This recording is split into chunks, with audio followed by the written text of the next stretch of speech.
Hello, I'm Devin Laurent, and welcome to my lesson on biological psychology. Today, we are talking about the peripheral nervous system, which is something you use every single second of your life without even thinking about it. Here's a quick scenario to start us off, okay? Imagine you accidentally touch a hot stove or like a candle flame before you even consciously register the pain. Your hand has already jerked away.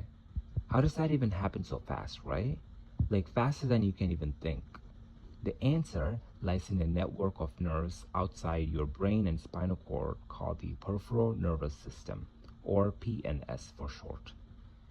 By the end of this lesson, you will understand what the PNS is, how it's organized, why it matters for survival, and how it connects to bigger ideas in biological psychology like stress and the fight or flight response.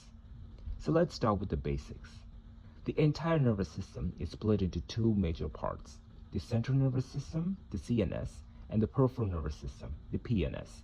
And here's a picture from the Psychology 2E textbook. As you can see here, the CNS is made up of the brain and spinal cord. Think of it as the body's command center, where information is processed and decisions are made. The PNS is everything else. All the nerves that branch out from the spinal cord and extends throughout the rest of the body, your arms, your legs, organs, skin, muscle, all of it. I love analogies when I'm studying, so here's a simple analogy for this. If the CNS is like the main computer server, PNS is like all the cables and wires running out of every device connected to that server. It is a communication highway that carries messages from your body to your brain and from your brain back to your body. Without it, your brain would be completely cut off from the world around you. Now, the peripheral nervous system itself is divided into two main branches: the somatic nervous system and the autonomic nervous system. The somatic nervous system controls the voluntary movement and relays sensory information. This is the system you're using right now to move your hand or walk around. It also carries sensory information like touch, temperature, and pain from your skin and muscles back to your brain. Basically, anything you consciously control or feel runs through the somatic system. The autonomic system, on the other hand, controls the involuntary stuff, the things your body does automatically without you having to think about them. Your heart beating, your stomach digesting food, your lungs breathing while you are asleep, all of that is regulated by the autonomic nervous system. It's automatic. And the autonomic nervous system itself is split into two more branches that works like opposites, or like a gas pedal and a brake pedal for your body, which is where things get really interesting for psychology.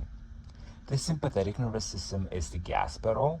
It activates during moments of stress, danger, or even excitement. This is what produces the fight or flight response. This concept was first described by physiologist Walter Cannon in 1914. When the sympathetic system kicks in, your heart rate increases, your pupil dilates, your breathing speeds up, and the blood flow shifts towards your muscles, all to prepare your body to either fight off a threat or run away from it. On the other hand, the parasympathetic nervous system is the brake pedal. It calms the body back down once the threat has passed. It is also called the rest and digest system. It slows your heart rate, promotes digestion, and helps your body conserve and restore energy. So think about a time you were startled. Maybe someone jumped out of nowhere to prank you or scare you or something. Your heart started pounding super fast, right? That's your sympathetic system firing. Then a few minutes later, once you realize it was just a friend playing a prank on you, your heart rate started slowing back down, right? That's your parasympathetic system taking back over. These two systems constantly balance each other out to keep your body regulated, okay? Now let's connect this to something concrete: reflexes. Reflexes are one of the best examples of the peripheral nervous system in action, and they help explain why we react to danger before we are even consciously aware of it. So when you go back to that hot stove example, first your sensory receptor in your skin detects the extreme heat. That information travels along a sensory neuron, which is part of your somatic peripheral nervous system, and it goes towards your spinal cord. Then instead of that signal traveling all the way up to your brain first, it makes a shortcut at the level of the spinal cord.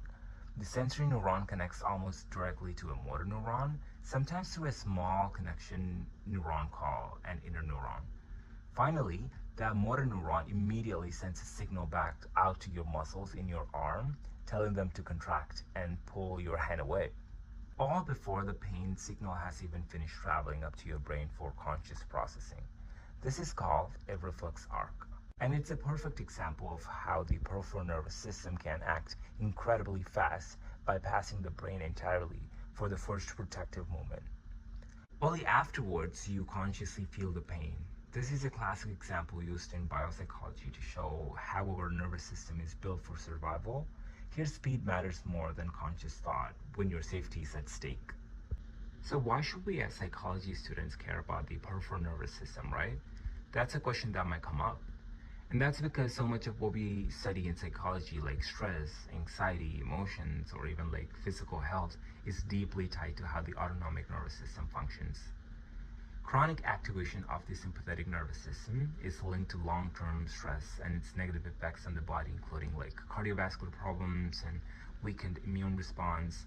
This isn't just theory, there's a real research behind it.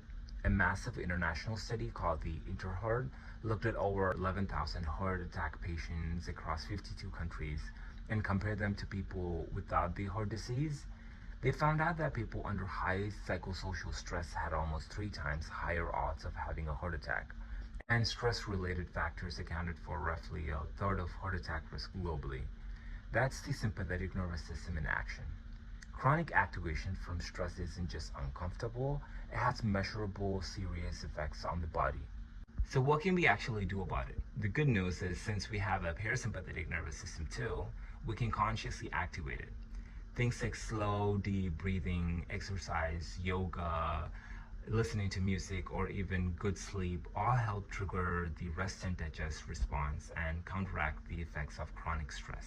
Basically, the same nervous system that puts us on high alert also gives us a built-in way to calm back down. So this is also a great example of why biological psychology matters. Our thoughts, emotions, and behavior are not separate from our biology. They're deeply intertwined with the body. Let's do a quick recap before we wrap up, okay? The peripheral nervous system connects the brain and spinal cord to the rest of the body. It has 2 main divisions: the somatic system, which handles voluntary movement and sensation, and the autonomic system, which handles involuntary functions. The autonomic system splits further into the sympathetic system, our fight or flight response, and the parasympathetic system, our rest and digest response. Reflexes, like pulling your hand away from a hot stove, show how the P and S can react incredibly quickly, even before the brain fully processes what's happening. So the next time when your heart races before a big presentation, or you quickly jerk your hand away from something hot without even thinking about it, you will know exactly what's happening beneath the surface. Your peripheral nervous system is quietly and consistently working to keep you safe, regulated, and connected to the world around you. And I really hope this gave you a new appreciation for a system you use every single second of your life but rarely ever think about. So yeah, that's my lesson on peripheral nervous system. Thanks for listening.